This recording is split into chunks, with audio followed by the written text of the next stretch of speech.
салом бинандагони гиромӣ, барномаи иттилоъотии ахбор аст ки аз телевизиони тоҷикистон манзури шумо мегардад. Дар студия бо шумо Марҷона Шарипова. дар бораи иҷлосияи шашуми маҷлиси миллии маҷлиси олии ҷумҳурии тоҷикистон даъвати шашум. иҷлосияи шашуми маҷлиси миллии маҷлиси олии ҷумҳурии тоҷикистон даъвати шашум 16 апрели соли 2021 соати 11 дар маҷлисгоҳи маҷлиси миллии маҷлиси олии ҷумҳурии тоҷикистон баргузор мегардад. аъзои маҷлиси миллии маҷлиси олии ҷумҳурии тоҷикистон 15 апрели соли 2021 аз соати 8 то соати 17 ва 16 апрели соли 2021 аз соати 7 то 10 дар шуъбаи ташкилии дастгоҳи маҷлиси миллии маҷлиси олии ҷумҳурии тоҷикистон ба қайд гирифта мешаванд. Телефонҳо 221 98 35 221 12 47. идомаи ахбор. боз як пешравӣ дар соҳаи телевизиони тоҷик ва фазои иттилоъотии тоҷикистон. имрӯз дар доираи иҷрои саривақтии дастури супоришҳои асосгузори сулҳу ваҳдати миллӣ пешвои миллат президенти ҷумҳурии тоҷикистон муҳтарам Эмомалӣ Раҳмон дар Тоҷикистон боз як шабакаи нави телевизионӣ муассисаи давлатии телевизиони илм ва табиат ба фаъолият оғоз намуд. илм ва табиат тарғибгар ва муаррифгари дастовардҳои илмӣ, навоварӣ, ихтироъкории олимон ва манзараҳои зебо, мавзеъҳои таърихӣ ва табиати нотакрори Тоҷикистон мебошад. Нуриддин Қурбонзода ва Баҳодури Истам аз маросими ифтитоҳии телевизиони нав гузориш медиҳанд. таваҷҷӯҳ, дастгирӣ ва шароиту имконияти муосир ки аз ҷониби роҳбарияти олии мамлакат фароҳам оварда шуд, дар кӯтоҳтарин муддат рушди бемайлони соҳаи телевизион ва радиои тоҷикро таъмин ва фазои иттилоъотии мамлакатро боэътимоду комилтар намуд.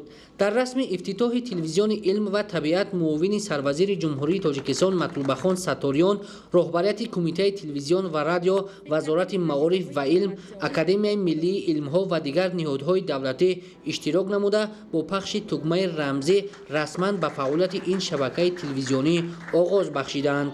телевизиони илм ва табиат бо технологияи пешрафта муҷаҳҳаз гардонда шуда, барномаҳои он бо дақиқияти баланд, яъне дар формати HD пахш карда мешаванд. ёдовар мешавем ки асосгузори сулҳу ваҳдати миллӣ пешвои миллат президенти ҷумҳурии тоҷикистон муҳтарам Эмомалӣ Раҳмон зимни вохӯрӣ бо олимони мамлакат 18 марти соли 2020 ба роҳбарияти кумитаи телевизион ва радиои назди ҳукумати ҷумҳурии тоҷикистон супориш дода буданд ки шабакаи нави телевизиониро бо номи илм ва табиат таъсис диҳанд ва дар ин шабака таълими фанҳои табиӣ, дақиқ, риёзӣ, техникӣ ва технологиро ба роҳ монда бо ин мақсад омӯзгорони ботаҷриба ва донишмандони соҳаро ҷалб намояд ва дар барномаҳои ҳаррӯзаи ин шабака дастовардҳои илми ватанию ҷаҳонӣ ва ихтироъоти инноватсиониро муаррифӣ созад.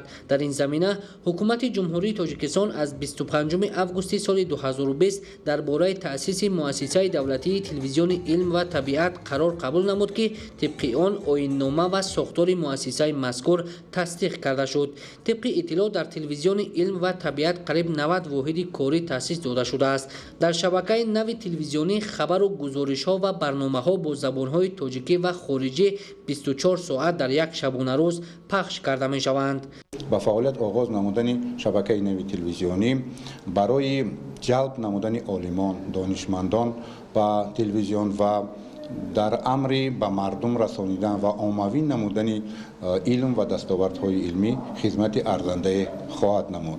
20 солаи омӯзиши фанҳои дақиқ, риёзӣ ва табиатшиносӣ эълон шудааст. таваҷҷӯҳи асосии шабакаи навтаъсис ба инъикоси ин илмҳо равона карда мешавад ва мо боварӣ комил дорем ки барои боло бурдани тафаккури илмии мардум, барои тақвият бахшидани тафаккури техникии мардум ва ҳамчунин барои бо дастовардҳои илму техника ошно намудани бинандагон шабакаи навтаъсис хидмат хоҳад намуд. дар телевизиони илм ва табиат хабару гузориш ва барномаҳо оид ба дастоварду муваффақиятҳои илмии олимон дар бахшҳои гуногун аз ҷумла ихтироъкории олимони ҷавон, олами ҳайвоноту наботот, манзараҳои дилфиреб ва кӯҳҳои осмонбуси Тоҷикистон омода карда шуда манзури бинандагон гардонда мешавад. ҳамчунин бо назардошти саривақт огоҳ кардани аҳолӣ аз дастоварду навгониҳои илми тоҷик, татбиқи дастовардҳои илмӣ дар истеҳсолот ва ҷорӣ кардани таҷрибаҳои инноватсионӣ дар корхонаву ширкатҳои саноативу истеҳсолӣ ки муҳаррики асосии рушди илм мебошанд, барномаҳо ва хабару гузоришҳо пешниҳод мегардад. пас аз ифтитоҳ кардани телевизиони илм ва табиат, муовини сарвазири ҷумҳурии Тоҷикистон Матлубахон Саториён дар ҳузури кормандони телевизион ва радио баромад карда карда таъкид кард ки бо ташаббус ва дастгирии бевоситаи пешвои миллат президенти ҷумҳурии тоҷикистон муҳтарам Эмомалӣ Раҳмон дар солҳои соҳибистиқлолӣ дар соҳаи телевизион ва радио таҳаввулоти ҷиддӣ ба вуҷуд омада шабакаҳои нави телевизион ва радиои давлативу хусусӣ пай ҳам таъсис дода шуданд ва барои рушди телевизион ва радиои ватанӣ заминаи мусоид фароҳам оварда шуд. ман фикр мекунам як дастури созанда дурандешона ва хиратмандонаи пешвои муаззами миллат аст дар роҳи амалисозии бисолаи рушди илмҳои табиатшиносӣ дақиқ ва риёзӣ амалӣ гардид ва шабакаи илм ва табиат таъсис ёфт. ин шабака метавонад дар рушди тафаккури техникӣ дар бевосита тавсеаи ҷаҳонбинии илмӣ дар ҷомеаи тоҷикистонӣ дар мавриди татбиқи илм ба истеҳсолот дар мавриди шинохти чеҳраҳои адабию фарҳангӣ ва сиёсии кишвар дар тарғибу ташвиқи донишҳои техникӣ тарғибу ташвиқи навоварӣ ихтироъкорӣ дар байни тамоми табақаҳои кишвар саҳми арзанда мегузорад. яке аз роҳнамоиҳои асосӣ барои кормандони муассисаи давлатии телевизиони илм ва табиат мебошад.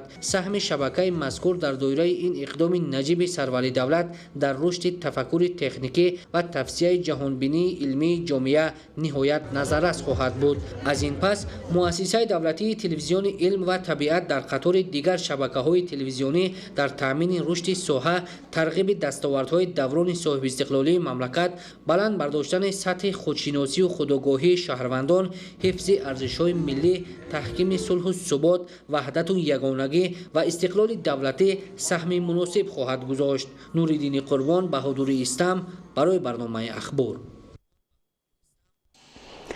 дар шаҳри Душанбе бо мақсади сазовор таҷдид намудани ҷашни 30-солагии истиқлоли давлатӣ тадбирҳои ободониву бунёдкорӣ вусъат дода мешавад. дар доираи нақшачорабиниҳои ободонӣ имрӯз дар ноҳияи Синои шаҳри Душанбе маркази хизматрасонии Аминҷон мавриди баҳрабардорӣ қарор дода шуд. бо истифодаи иншооти мазкур шароити хизматрасонӣ ба сокинон беҳтар гардид. бо ташаббус ва дастгириҳои пайваста раиси шаҳри Душанбе муҳтарам Рустами Эмомалӣ авҷу сурати корҳои сохтмонӣ ва ободкорӣ дар 4 ноҳияи пойтахт таъмин гардида иншооти таъиноти гуногун бунёд ва мавриди баҳрабардорӣ қарор дода мешавад. дар доираи эълон гардидани солҳои 2019-2021 ҳамчун солҳои рушди деҳот, сайёҳӣ ва ҳунарҳои мардумӣ ва 30-солагии истиқлоли давлатии ҷумҳурии Тоҷикистон дар шаҳраку маҳаллаҳои пойтахт сохта ба истифода додани марказҳои хизматрасонӣ низ ба нақша гирифта шудааст. дар ин замина сохтмони маркази хизматрасонӣ дар кӯчаи Майковскии ноҳияи Сино амалӣ шуд. дар расми ифтитоҳи маркази хизматрасонӣ ва савдои Аминҷон муовини якуми раиси шаҳри Душанбе Қурбонзода Амирхон, соҳибкор ва намояндагони масъули сохторҳои шаҳриву ноҳиявӣ ширкат намуданд. ин маркази хизматрасонӣ бо тари муосир бунёд шуда, он аз сартарошхона, кошонаи ҳусн, маркази савдо ва коргоҳи дӯзандагӣ иборат мебошад. иншооти мавриди назар аз ҷониби соҳибкор Муҳаммад Исо Аҳмадов бунёд шудааст. бинои марказ аз таххона ва 3 ошона иборат буда, бо истифодаи масолиҳи босифати сохтмонӣ ва тарҳи хос бунёд шудааст.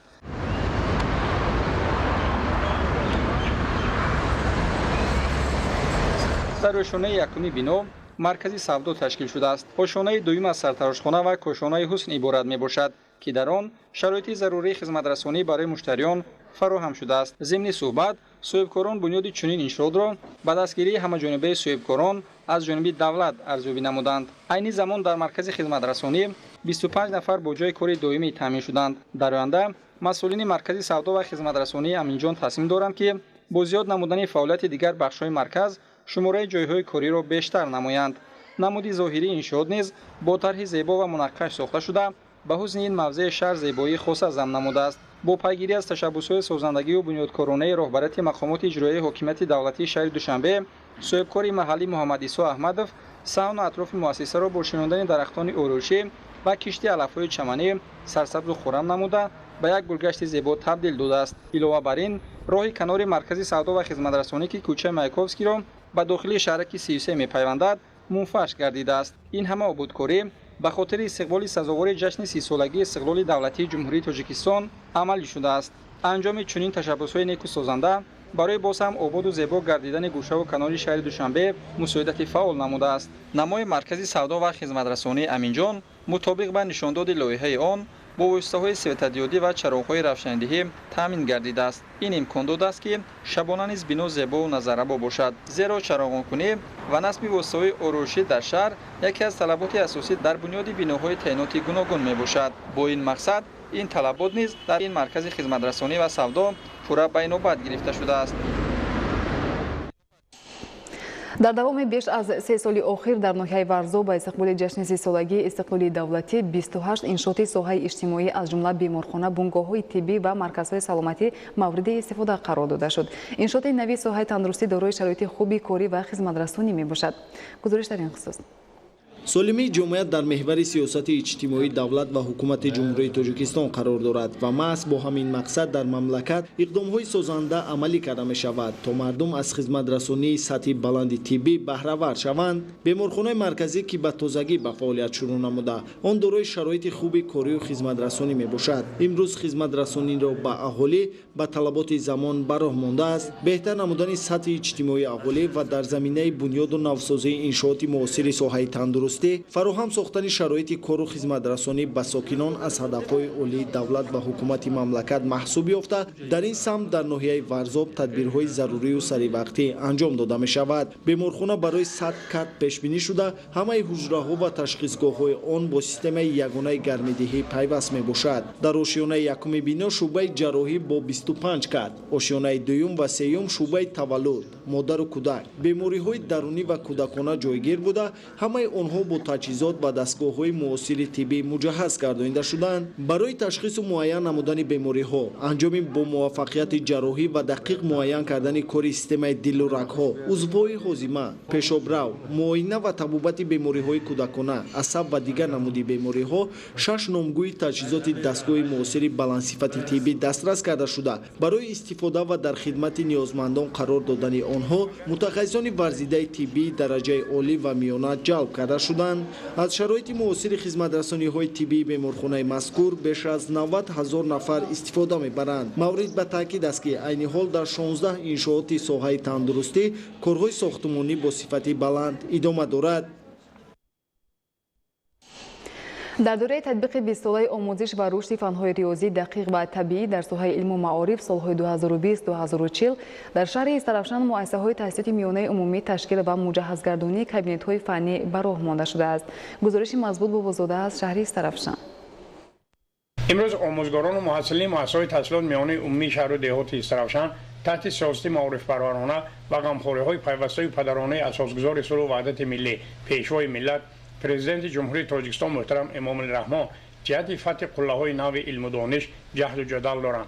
با این مقصد در همه 75 مؤسسه تعلیمی و گیمنازیاهای لیسه‌ها تعمیر کلی و تجدید و با اعانت‌های زمان معاصر مجهز گرداندن کابینت‌های فنی فیزیک و متماتیک، بیولوژی و شیمی، جغرافی و بنیاد آزمایشگاه رونق باقرار گرفته است. در این جهت ساحه معارف را مقامات اجرایی حاکمیت دولتی شهر استرافشان صاحبکاران باننگ و ناموس و جامعه پدر و مادران دستگیری صمیمی دارند. در مؤسسه تحصیلات میانه عمومی رقم یکم برای تحصیل و تربیت 1970 نفر خواننده همه کابینت‌های فنی مجهز گردانیده آموزگاران به درس‌ها با آمادگی کامل حاضر و درس‌ها را با طرز و اصول‌های معاصر دایر می‌سازند. درس‌ها در بسیار موارد به طور صلاحیت‌ناک استفاده پرثمر عیانیت‌های دست ساخت خوانندگان، مکالمه 3-4 جانبه، پرسش و پاسخ‌ها بین خوانندگان و مستحکم کنی موضوع با استفاده از کامپیوتر و واسطه‌های معاصر اطلاعاتی گذرانده می‌شود. در مؤسسه تحصیلات میانه عمومی رقم 31 دهه یکبید جماعت دهات صبرستان آموزگاران جهت تعلیم و تربیت دوران صاحب استقلالی 997 نفر خواننده،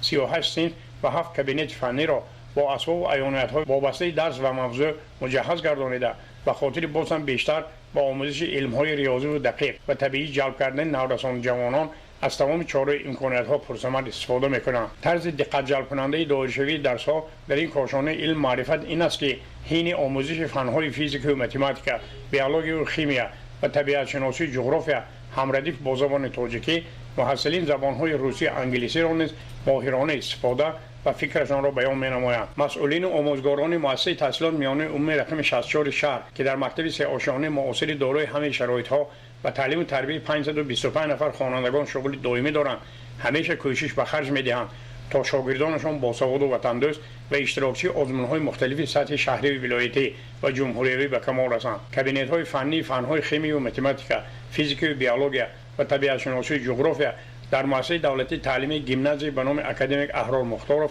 طبق طلبات نظامنامه تشکیل کابینت‌های فنی در مؤسسه‌های تحصیلات میانه عمومی و کالج و گیمنازی‌های جمهوری تاجیکستان مجهز گردانده شدند. میز و کرسی‌های معاصر، تخته الکترونی و برقی، قلم‌های رنگی در تخته برقی نوشته شونده و آمادگی استادان صاحب کسب شوق و ذوق خواننده را نسبت موضوع از خود شونده خیلی بالا برده در خاطرها ابدی نقش می‌بندد. در نزد همه کابینت‌های فنی آزمایشگاه‌ها عمل می‌نمایند. در این آزمایشگاه‌ها آموزگاران خوش‌سلیقه و شاگردان خود طرز دایره‌سازی کارهای عملی را وابسته هر یک موضوع درس با استفاده از عیانیت‌ها می‌فهمانند. همه ساله با مقصد تعلیم و تربیت زمانوی خوانندگان از حساب مبلغ‌های قسم مخصوص مؤسسه دولتی تعلیمی گیمنازی رقم 1 اهمیت صاحبکاران و دستگیری والدین خوانندگان به این کارشانه تعلیم و تربیت صدها عدد عیانیت‌های معاصر وابسته فن‌های طبیعی، دقیق و ریاضی، خریداری و مورد استفاده قرار می‌گیرد. محصلین مؤسسه‌های تعلیمی شهر و دهات استراوشن این همه اشتراک فعالانه به درس‌ها را در کابینت‌های فنی جهت سنجش دانششان در آزمون جمهوری علم فروغ معرفت عملی ساخته ایستادند. مزبوط بابازاده از شهر استراوشن برای برنامه اخبار. برای معرفی شایسته تاریخ و فرهنگ و رسم و آیین‌های ملی در شهر و ولایت‌های فدراسیون روسیه فعالیت جمعیت و مرکزهای ملی فرهنگی هموطنان ما با ثمر است.